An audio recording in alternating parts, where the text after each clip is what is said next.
ఓకేనా? యా, నేను డాక్టర్ కిషన్ అండి, gastroenterologist, consultant gastroenterologist and hepatologist, Malakpet branch, Yashoda hospital. So ఈ రీసెంట్ డేస్లో ఒక చాలా ఇంపార్టెంట్ కేసు, ఒక చాలా అరుదైన కేసు ఒకటి ట్రీట్ చేయడం జరిగింది. అదేంటంటే అకలేషియా కార్డియా అనేది అన్నం తినే పైపుకి ఏదైతే ఉంటుందో ఆ పైపుకి సంబంధించిన ప్రాబ్లం. సో ఆ ప్రాబ్లమ్ని మనం అకలేషియా కార్డియా అని చెప్పేసి చెప్తాము. సో ఇది జనరల్గా చాలా వరకు మేము చూసిన వరకు అయితే ఇప్పటివరకు అయితే ఏంటంటే మోర్ దాన్ 20 years, అలా 20 నుంచి 80 years వరకు చూస్తూ ఉంటాము. చాలా తక్కువ రేర్ కండిషన్లో ఫస్ట్ కేసు అనమాట మనం చేసిన దానిలో, ఇలాంటి కేసు చూసిన దానిలో పిల్లలకు వచ్చింది ఫస్ట్ టైం అనమాట. సో 12 years మన వంశీకృష్ణ అనే బాబు మన మహబూబ్ నగర్ నుంచి వచ్చారు. వాళ్ళు ఇంతకుముందు చాలా హాస్పిటల్స్లో చాలా మంది డాక్టర్స్ దగ్గర చూపించుకొని వచ్చారనమాట. అప్పటికి వాళ్ళకి ప్రాబ్లం ఏంటనేది కూడా ఐడెంటిఫై అవ్వలేదు. జనరల్గా తినలేకపోతున్నాడు, బరువు తగ్గుతున్నాడు అని చెప్పేసి చూపిస్తున్నారు వాళ్ళు. సో అది దగ్గు ప్రాబ్లమా, లేకపోతే ఊపిరితిత్తుల ప్రాబ్లమా, లేకపోతే అన్నం తినే ప్రాబ్లం, ఈ అన్నవాహిక ప్రాబ్లం అనేది కూడా వాళ్ళకి క్లారిటీ లేకుండా చాలా మంది డాక్టర్ల దగ్గర చూపిస్తూ ఉన్నారు. బట్ ఏంటంటే వాళ్ళకి ఎక్కడ ఏమి క్లారిటీ రావట్లేదు. లాస్ట్కి మన దగ్గరకు వచ్చారు తెలుసుకొని చాలా మంది కొంతమంది డాక్టర్లు రెఫర్ చేయడం వల్ల యశోద హాస్పిటల్లో సరైన ట్రీట్మెంట్ జరిగే ఛాన్సెస్ ఉంది అనే హోప్స్తో వాళ్ళు మన దగ్గరికి రావడం జరిగింది. లాస్ట్ మంత్ ఆల్మోస్ట్ ఫిబ్రవరి ఫస్ట్ వీక్లో వచ్చారు.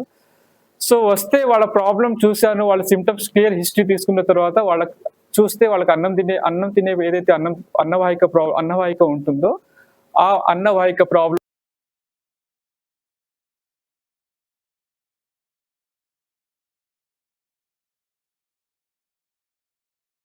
అనుకున్నాము, అన్నవాహిక ప్రాబ్లం ఏదైతే అనుకుని ఉన్నామో ఆ ప్రాబ్లమే ఉంది అని చెప్పేసి అర్థమైంది అనమాట. సో ఆ తర్వాత ఆ ప్రాబ్లంని మనం ఇంకా కొన్ని ఫర్దర్ ఇన్వెస్టిగేషన్ చేసేసి ఆ ప్రాబ్లం కన్ఫర్మ్ చేసిన తర్వాత దానికి ఎండోస్కోపీ ద్వారానే ట్రీట్మెంట్ చేసి ఆ ప్రొసీజర్నే మనం ఏమంటామంటే పోఎం ప్రొసీజర్ అంటాం అనమాట. పర్ ఓరల్ ఎండోస్కోపిక్ మయోటమీ అని చెప్పే ప్రొసీజర్ చేసి ఆ ప్రాబ్లమ్ని కంప్లీట్గా రిలీవ్ చేసి బాబుని మరుసటి రోజే డే కేర్ ప్రొసీజర్ లాగానే చేసాం. అంటే ఉదయం వచ్చారు, మధ్యాహ్నం ప్రొసీజర్ చేయడం జరిగింది, మరుసటి రోజు ఉదయం మళ్ళీ ఇంటికి పంపించేయడం జరిగింది అనమాట. డే కేర్లోనే చేసి పంపించేసాము. సో ఆ తర్వాత బాబు చాలా నార్మల్గా ఫుడ్ పోవడం కానీ అలాంటిది కానీ మొత్తం నార్మల్ అయిపోయింది. స్టార్టింగ్ మన దగ్గర ఏ రోజైతే వచ్చారో స్టార్టింగ్ వచ్చినప్పుడు తన 12 yearsకి తన వెయిట్ వచ్చేసరికి 24 kgs ఉండే స్టార్టింగ్ వచ్చినప్పుడు. సో ఇప్పుడు ఆల్మోస్ట్ 1.5 month అవుతుంది ప్రొసీజర్ చేసి. ఇప్పుడు తన వెయిట్ వచ్చేసరికి 30 kgs అవ్వడం జరిగింది. సో ఒకసారి వాళ్ళు ఎక్స్ప్లెయిన్ చేస్తారు అసలు అంటే ఎలా వాళ్ళు ప్రాబ్లం ఏం ప్రాబ్లం ఉండే, ఎక్కడెక్కడ తిరిగారనేది వాళ్ళు ఒకసారి చెప్తారు. ఆ తర్వాత నేను క్లియర్గా ఆ ప్రాబ్లం గురించి ఎక్స్ప్లెయిన్ చేస్తాను. నమస్తే సార్, నా పేరు నారాజ్ గౌడ్. గత కొన్ని నెలలకి మా బాబు అన్నం తింటలేకుండే, దానివల్ల పూర బక్కగా అవుతున్నాడు అన్నమాట. ఎందుకు ఏం కథ, నేను మామర్లా ఎన్నో హాస్పిటల్, మా ఆర్ఎంపీ గారు ఇట్లా ఎన్నో హాస్పిటల్ మొత్తం చూపించాను, ఎక్కడ పోయినా రెస్పాన్స్ రాలేదు నాకు. లాస్ట్కు 2 months బ్యాక్ ఇక్కడ వివేక్ సార్ దగ్గర వెళ్ళాను.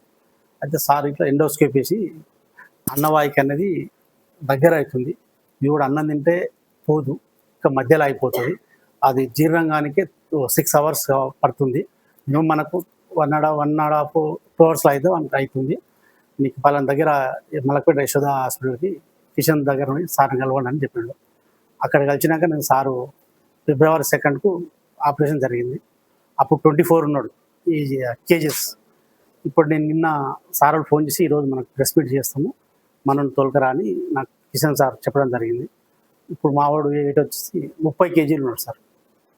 దానివల్ల February 2nd ఇప్పుడైతే మంచిగా ఉన్నాడు, ఆరోగ్యం అంతా బాగుంది, హెల్తీగా ఫుడ్ అయితే తీసుకోండి.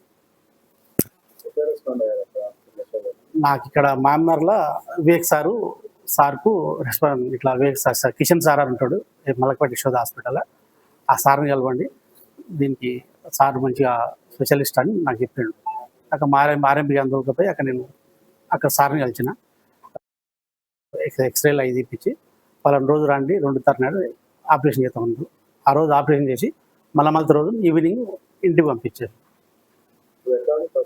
పర్లేదు సార్, బాగుంది, అంతా ఆరోగ్యం అంతా బాగుంది, ఫుడ్ ఇట్లా హెల్తీగా మంచిగా తింటున్నాడు, స్కూల్కి వెళ్తుండు, స్కూల్కి వెళ్తే ఇప్పుడు స్కూల్ దగ్గరికి వెళ్ళి వచ్చిన అంతా పాడడానికి ఇదంతా డయాషన్ అవుతుంది సార్.